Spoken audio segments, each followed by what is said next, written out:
Okay, next up as we talk about encumbrances are going to be the concept of easements. I need to give you a definition of an easement to start with, okay? Here's your working definition of an easement.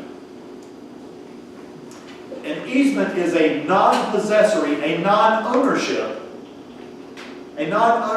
interest in the property of another.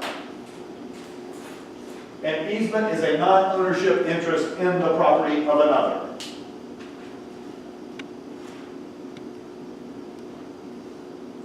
These are not uncommon when you have a right to cross someone's property to get to a public right-of-way. For example, a lot of times you'll see these on driveways where there's shared easement to get you to the road. At the beach, you often see shared easements that allow people to get to the beachfront. You know what I'm talking about? That's this category right here.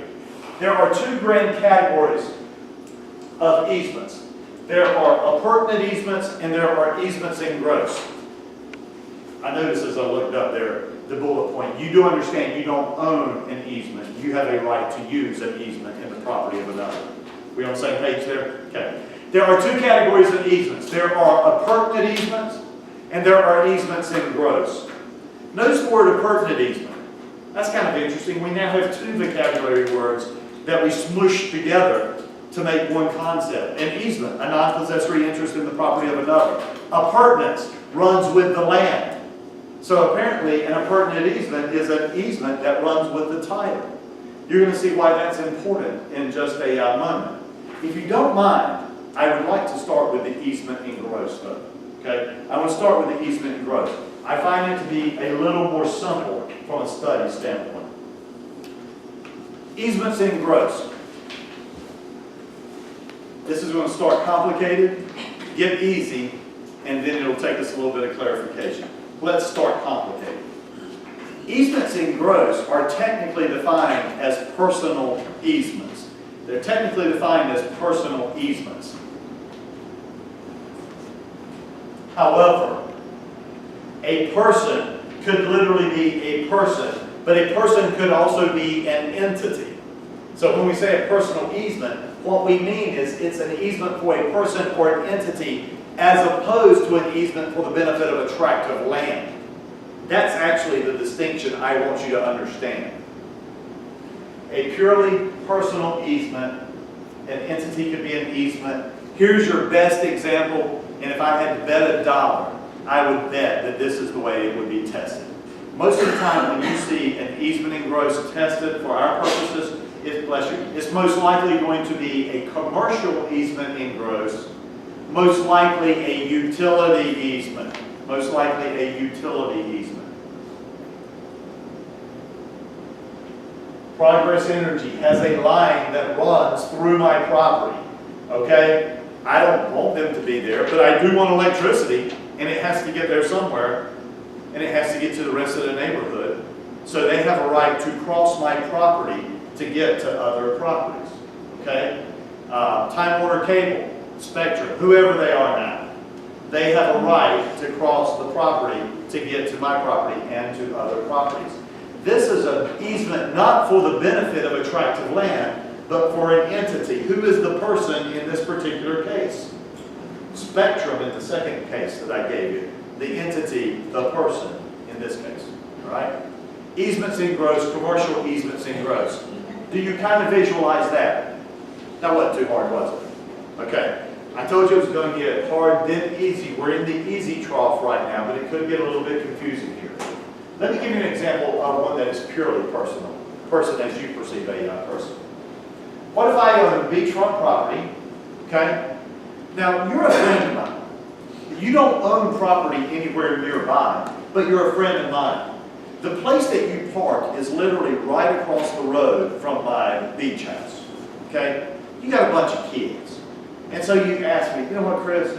I could take my little red wagon and I could drive it take it a quarter of a mile that way with all our beach supplies and all our kids, or I could take it and go 300 yards that way with all piled up and go to the easements that are there. Chris, it would be so much more simple if you would just simply let me walk across your property to get to the beach. You're a friend of mine. I got no problem at all with that. So yes, I'll be glad to let you cross my property to get to the beach, okay? Well, you bring up an interesting point. You say, well, listen, you're not here all the time, Chris, so what if I get stopped on your property? What if somebody calls the cops, they come out here and say, you're on somebody else's property? So you actually asked me for this. Would you put it in writing, in an easement document, that I could record in your benefit at the Register of Deeds? That way if I get stopped by cops, I can just simply say, go check the Register of Deeds. You'll see that I have a legal right to be on this property. Okay? And let's say for some reason that I do that. I give you a written easement allowing you to cross the property. You just obtain an easement in what? This is for your benefit only. It is not transferable. You can't sell it. You can't leave it to someone else at your death. It will cease to exist when you cease to exist. Okay? That's another example of an easement in gross of a purely personal nature. Okay? Does that sound bizarre? I mean, it's possible. It's possible. I'm gonna be honest with you. Today, I like you guys, but I would not do that for you. I wouldn't do that for you. And here's why. How long does that easement in gross last? As long as you last. As long as you last. What happens if I sell my house? Are you still going to have an easement across the property? Yeah. Yeah, because it lasts for your life, not for my ownership. Can you see where someone else might come along and say, well, I don't want to buy a house with people out there with them little ugly kids and that red wagon. Not your kids. I'm not talking about your kids. I'm talking about somebody else's. But anyway, I would not be inclined to actually do that in real life. What I would most likely do in contemporary real estate, I would most likely give you what's known as a license. L-I-C-E-N-S. However you spell license. I'd give you a license. Okay? Do you know what a license refers to in regards to real estate? I'm letting you do it. I'm allowing you to cross my property. You know what the beauty of a license is? It could either expire or I can do what? I can take it away. If I get tired of you crossing the property, I can say, okay, I let you cross my property, now I am no longer letting you cross my property. That would be more likely what would happen person to person, okay? But if I literally gave you an easement in gross to cross my property, it lasts as long as you do. You can't sell it. If you die, you can't leave it to your heirs. But it's good as long as you're alive. By the way, do you recognize that commercial easement gross? First of all, entities don't die, right? So would this be safe to say that a commercial easement gross goes on for an indefinite period of time? And it could be a long period of time. Commercial easements in gross are also transferable as well. So Time Warner Cable was able to transfer their interest to Spectrum when Spectrum bought the company. Easements in gross. Let me tell you what the ultimate bullet point that you want to know. An easement in gross was done for the benefit of a person or an entity other than for the benefit of a tract of land. That's actually the important point. A person or an entity. Okay? Let me give you something to compare to something, and hopefully you'll make a connection here. I have not talked about pertinent easements yet. So let's talk about appurtenant easements, and I want you to start off with the impertinent easement by saying this. Appurtenant easements are technically for the benefit of a tract of land. Not for a person, but for whoever owns the tract of land, because it was literally for the benefit of a tract of land. Let me give you a simple example. This example is not comprehensive, but it is simple enough to visualize.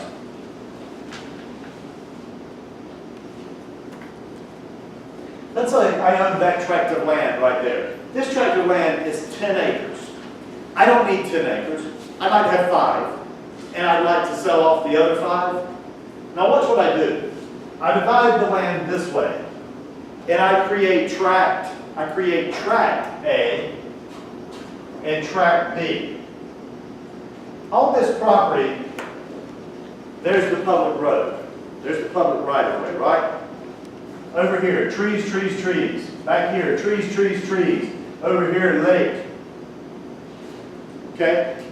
If I sell tract B to someone else, how are they going to get to the public right-of-way? They're gonna have to cross A, aren't they? They're gonna have to have a what? An easement. They're gonna have an easement, right?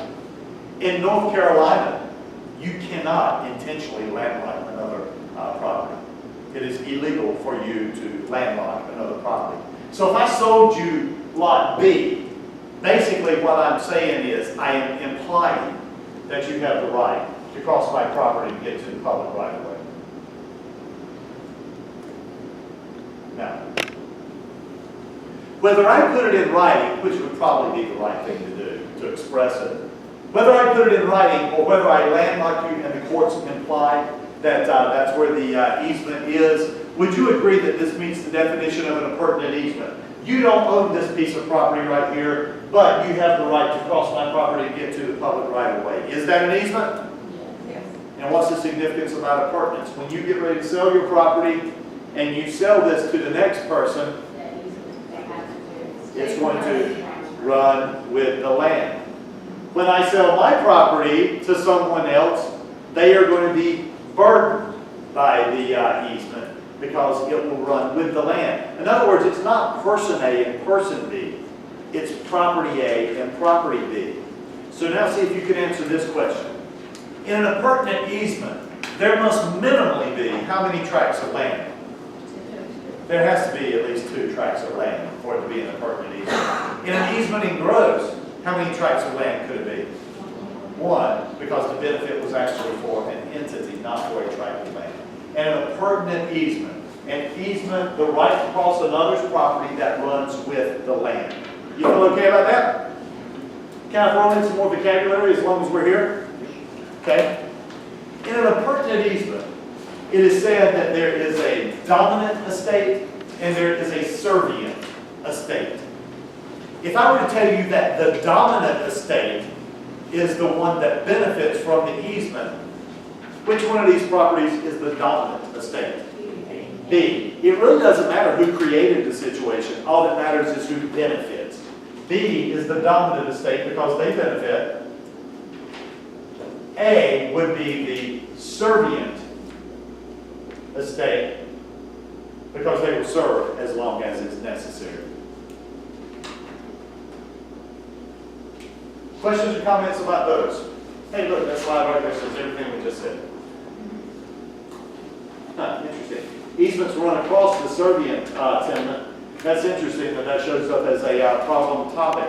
I do not perceive it to be that complicated a word, but apparently I perceive wrong because students are not making that connection. So understand that servient and dominant go with an appurtenant easement.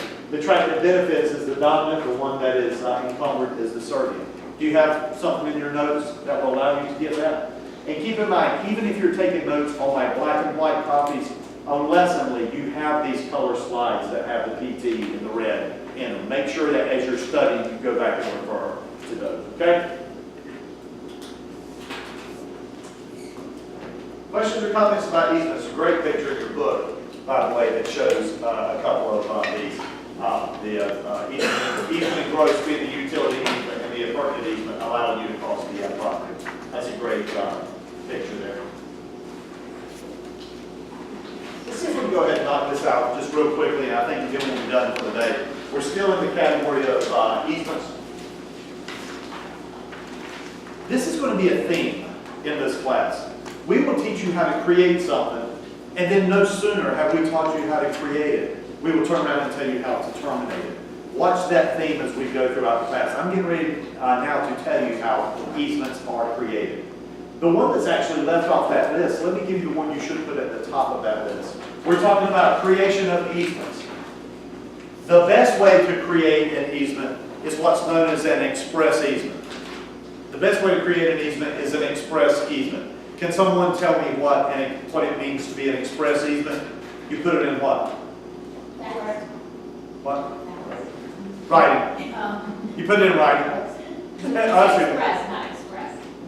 Yeah, it's an express easement just simply means you put it in writing and you recorded it. So anybody in the future who's looking at it can look at either deed. They can look at the dominant or the servient estate and they will see that there exists a easement. That's the best way to create them. It's not the only way though. Look at the next bullet point. Let's not spend a lot of time on this though, okay? Let's keep this as simple as possible. Easements can be created by necessity. Look at what it's talking about. What did I just tell you? In North Carolina, you can't do what? Landlock another property. If you landlock the property, you imply, sometimes these are referred to as easements by implication. If you landlock another property, you imply that they have a right to cross your property to get to the public right of way. Does that make sense? An easement by necessity, a landlocked property? And don't overread into this, guys. You cannot intentionally landlock another property. I'm not telling you there are no properties in North Carolina that are not landlocked. So be careful in the field. If you end up in a property that's landlocked, don't say, well, my instructor Chris said that there are no landlocked properties in North Carolina. That's not true. That's not true. What I'm telling you is you can't intentionally landlock another property. That's another way to create easements. My favorite way to create easements, just because it's a cool story, is easements by prescriptions. Easements by prescription. Easements can be created. This is what I want you to write down. Easements can be created through long-term adverse use. Easements can be created through long-term adverse use. That is an easement by prescription. Long-term, long time, adverse use. Let me give you an example of this, but I'm going to go fairly quickly because this is just a level 1 topic on the exam. Creation of an easement through prescription. That is the river. You can tell by the way it meanders. X and Y own property along that river. Okay? X owns the riverfront property. Y loves to fish. Y could jump in his truck and drive 3 miles down to the wildlife ramp to go fishing. Or he could jump on his truck and he could go this way about 5 miles and he could go to the boat launch and he could fish down there. But Y has an easier solution. You know why Y could, or where Y could go fishing? He could just simply walk right there and go fishing there. But the minute that Y steps on X's property without permission, Y would be known as a what? He's a trespasser. Interestingly enough, X never says anything to him about it. He doesn't say, yes, you can. He doesn't say, no, you can't. He just watches him. Sometimes X waves. Sometimes he just grunts. Sometimes shoots him the bird. But he never says anything one way or the other. Y goes fishing. Y actually started this on December 1st, 1991. On December 1st, 1991, Y went fishing for the first time. He crossed X's property. He goes fishing for the first time down here at the river. The first day he goes fishing, he catches the largest catfish that has ever been caught on that river right there. Okay? I don't know if any of you are fisher people, but if you catch the largest catfish that's ever been caught on a river, do you know what you do every day thereafter? Go back and try to catch a bigger one. That's the way fisher people are. And they tell stories about that. On December 1st, 1991, he catches it. He comes down right here, next to where he walked along the, or down to the river. There's a little tree that stands right here. And even though Y and X don't get along, apparently their kids do, because carved into this tree says XX loves YY. Okay? He has his picture taken right here beside that tree, holding this catfish. Tomorrow, December 2nd, 1991, it ends up in the Small Town Gazette, largest catfish ever caught in this particular lake. Why? Every day thereafter, not every day, but at least 5 days a week. I don't know why doesn't have a job. But anyway, he goes fishing a lot, trying to catch that. So what it is? One day, X walks down there to the path, and what X tells him this: I'm about dang tired of you walking across my property, and if you do it again, I'm going to shoot you. I'm just giving you a warning. And Y says this. He said, well, recently, I was in Chris's real estate class, and this is what I learned. If I use your property for the requisite period of time, I may be able to use your property and you cannot bar me from your property. This conversation happened yesterday. What was yesterday? 27. February 27th, what year? 2018. Y says, I can cross your property and you can't stop me. And X says, that's the craziest dang thing I ever heard in my life. And so if Y wants to take X to court about this, here's what Y is going to argue. Y is going to argue that his use of the property was open. Open just simply means he wasn't trying to hide it from anybody, was he? He was just doing it in broad daylight. It doesn't even matter if he wasn't doing it in broad daylight. The fact is he wasn't trying to hide it from anybody. Okay? The use of the property was continuous for a period of 20 plus years. Look at my dates. Has it been over 20 years? Okay? For a period of 20 plus years. The use of the property was exclusive, and what I mean by exclusive is that this is not a public thoroughfare, right? He's using it exclusively for his benefit. The use of the property was adverse. Technically speaking, anytime you're on somebody's property without permission, it's adverse or hostile, you're a trespasser. And the use of the property was notorious. Technically, notorious and open mean roughly the same thing, but I couldn't spell out ocean as an acronym if I didn't have it. So the use was open, notorious, continuous for 20 plus years, exclusive, and adverse. Now, here's what's going to happen. Y doesn't automatically get this easement. Y would literally have to go to court and make a case that he deserves this easement. Is Y going to win this case in court? Will the court side with Y and allow him to have unfettered use of this easement to get back and forth from the river? What say you? Yes. Yes? Yes. It depends. My favorite answer in real estate. It depends. I don't know the answer, but I do know this. If I were Y, what would feature heavily in regards to proof that I have done this?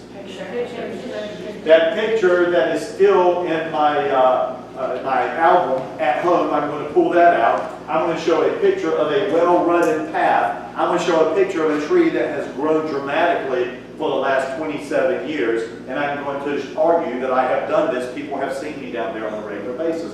And the courts could literally say, why you have a... Now remember, Y is not taking title to this property, is he? Y is just getting an easement that allows him to cross this property. And the courts would be well within their rights to award him that easement. Yeah. Well, not only that, X never arrested him for trespassing. That's exactly right. X sat on his legal rights. I don't know if you're aware of this or not, but courts can actually penalize you for sitting on your legal rights. What could X have done? Call the law. He could have called the law any day prior to this case happening. He could have called the law and said, I need you to take this guy off my property and tell him he can't come back. And then X could have barred his admission onto that property. You know what's a dirty trick? Here's the reason you come to real estate class, to learn dirty tricks. Okay? Here's another thing that X could have done. X could have walked out and met him on the path one day and said, hey, I give you permission to cross my property. I'm going to let you cross my property. He could have given him permission. Can permissive use ever arise to a prescriptive easement claim? No. Because it's not what? It's not. Perfect. It's not adverse. If I give you permission to cross my property, it's not adverse. So your 20 years never starts. And you know what's going to happen is, if I give you permission one day, what could I do the next day? Take it away. I change my mind. You no longer have a right to use my property. So if you really want to tick somebody off, let them use your property for about 19 years. And then on the 19th year, go out there and say, hey, look, I got no problem with you using my property. I'm going to let you do it. And then next year, take it back. Whatever really worked about. Okay? That's worth the $400 you pay for this class right there. Yes. So, if a situation like this were to happen and ownership of the property changed, does that just void everything? Yeah, you won't get tested on this, but the fact of the matter, his question is, what if the ownership of X changed? If X sold the property, when the new owner came into place, you'd have to start the 20 years all over again. On the other hand, if Y sold his property, you could actually add to whatever his time is. It's what's known as tacking. You can tack on to his however many years. I don't believe that you'll be tested on that. How can easements be created? By express intent. They could be by necessity. They could be created by long-term adverse use, known as easements by prescription. It sounds like when I see you again, we will be starting on termination of the easements. We will finish up chapter 3, 4, and most